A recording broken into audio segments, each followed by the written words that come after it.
Welcome to Civics and Coffee. My name is Alicia, and I am a self-professed history nerd. Each week, I'm going to chat about a topic on U.S. history and give you both the highlights and occasionally break down some of the complexities in history and share stories you may not remember learning in high school, all in the time it takes to enjoy a cup of coffee.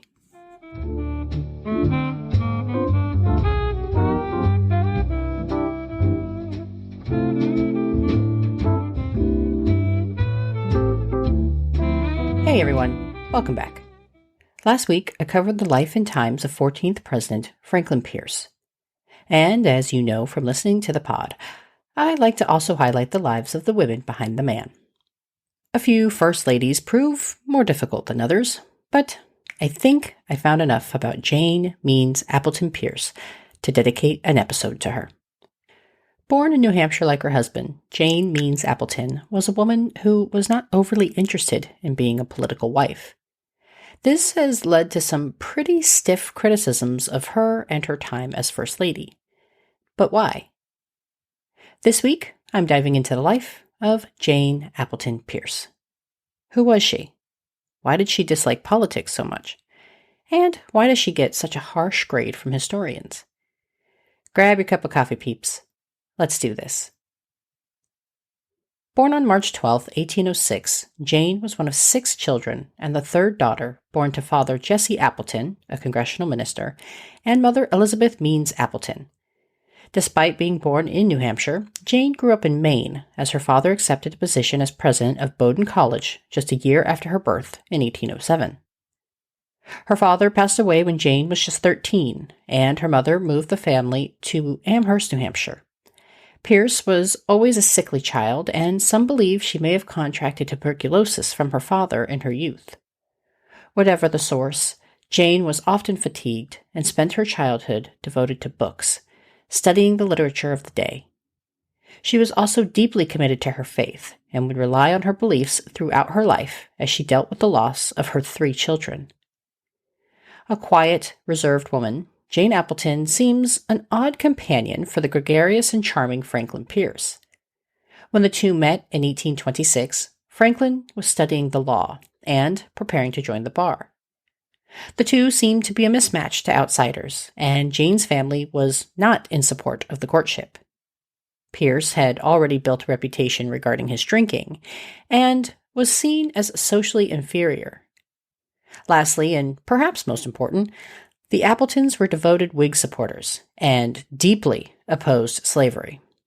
As a party, the Whigs were against everything Andrew Jackson represented, and Franklin was loyal to the president and the Democratic Party. This likely only served to further the tensions between he and his future in-laws. Perhaps these differences is what caused the delay in their courtship, as despite meeting in 1826, the two were not wed for another 8 years. Their ceremony on November 19, 1834 in Amherst was small, as Franklin was likely preparing for his return to D.C. At 28, Jane was a mature bride. Considering she met Franklin at a much more respectable and expected age of 20, it remains a bit of a mystery as to what caused the delay in their union. Jane, a woman deeply dedicated to the temperance movement with a strong distaste for politics, was not overly excited to live in D.C. She later wrote a letter about her experiences to her father-in-law, saying partially, quote, "I find Washington very much as I expected, both in appearance and climate. As to the former, my expectations were not very highly raised, and the latter has realized the favorable impression I had of it." End quote. Many historians who studied the Pierce family make note of how odd the pairing of the couple was. Some have been harsher than others, with one asserting that Jane, quote, "made little effort to lighten his burdens or his spirits," end quote. While it is no secret Jane disagreed with political life in Washington, the courtship between the two was not rushed nor forced. Just as Jane was very aware that her future husband was building a political career for himself, he too had to know her opinions about politics. The two were definitely opposites in a lot of ways, but their extended courtship, I think, only demonstrates that, despite their differences, there was a mutual affection and deep commitment to each other. Painting Jane Pierce as some irrational narcissistic prima donna, I think, ignores the nuances of any adult relationship. At the end of the legislative session, the newly married couple purchased a home in Hillsborough, New Hampshire, where Franklin hired a couple to take on the maintenance and care of the home, as Jane's health limited her ability to oversee the chores required to run the estate. As he traveled back to the district to attend to legislative affairs, Jane went to spend time with her mother, leaving their New Hampshire estate empty. Jane gave birth to their first son, Franklin Jr., on February 1st, 1836. Tragically, the young boy died just 3 days later. Despite the loss, Franklin continued with politics, being elected senator in 1837. Jane decided against moving with her husband to D.C. and instead stayed in New England to spend time with family. She apparently missed her husband, though, as she returned to D.C. by the end of the year. D.C. society seemed unimpressed with the quiet, austere woman, referring to her as, quote, wanting in cheerfulness, end quote.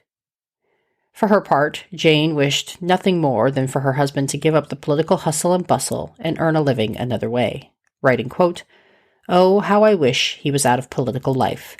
How much better it would be for him on every account," end quote.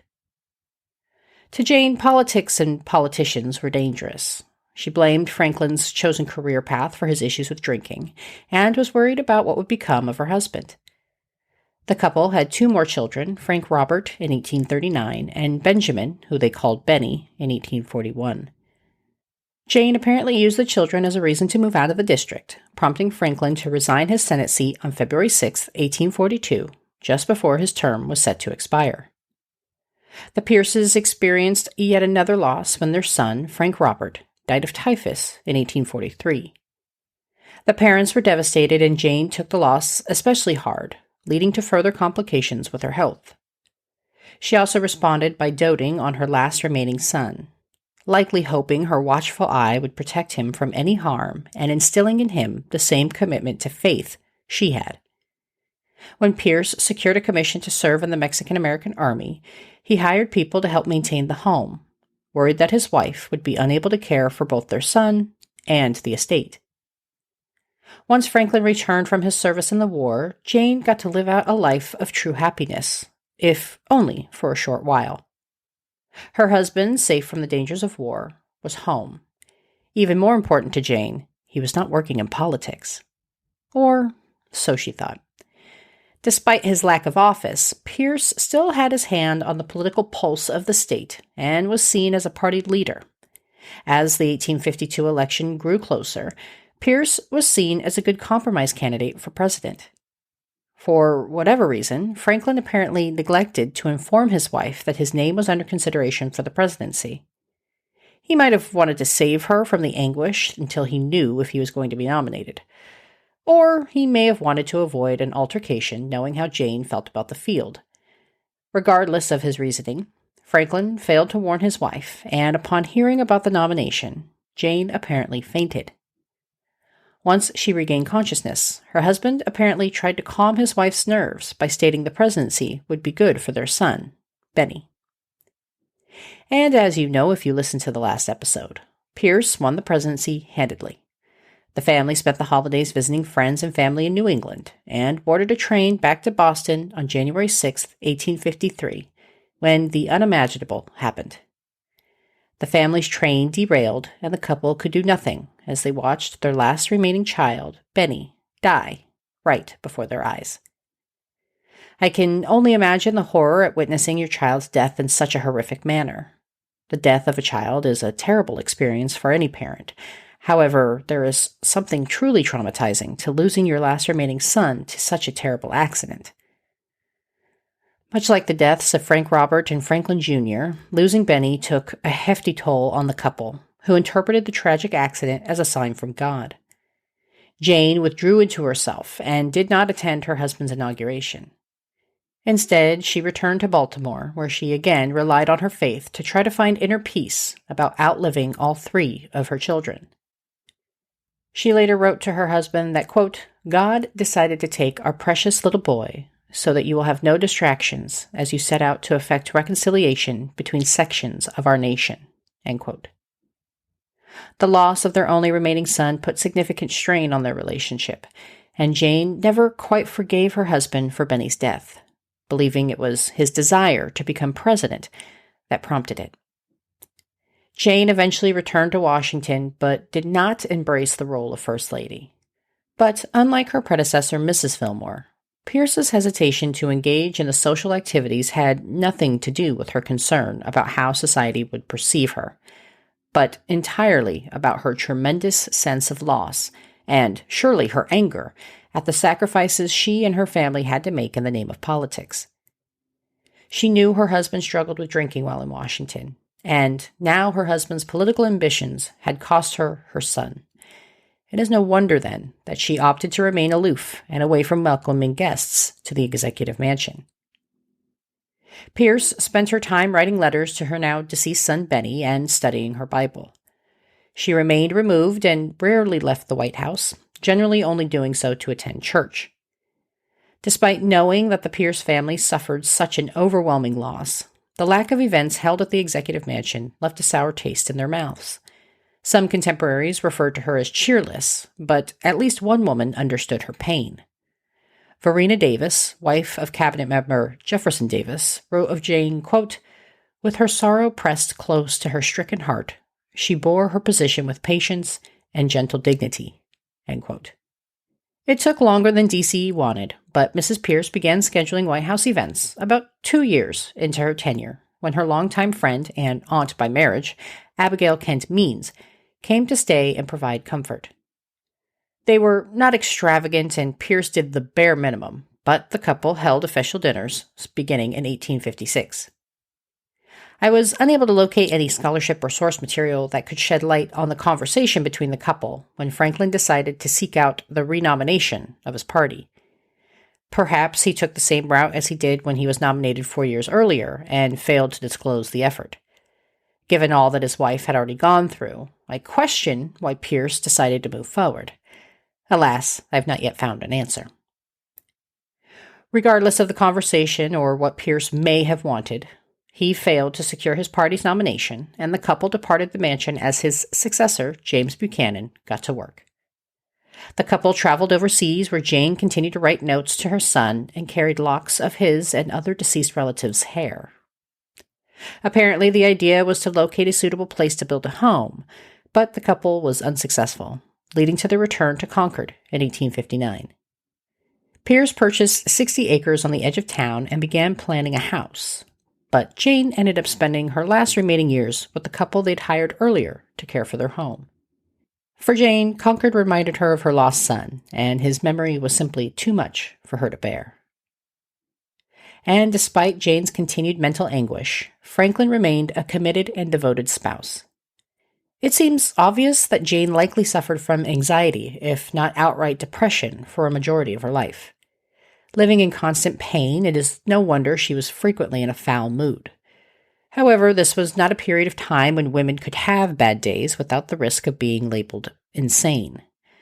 The middle of the 19th century saw the rise of psychiatry and institutionalization in the United States, and a woman could, and often was, labeled as insane or crazy for a variety of mundane reasons, including a missed menstrual cycle and, you guessed it, grieving too long.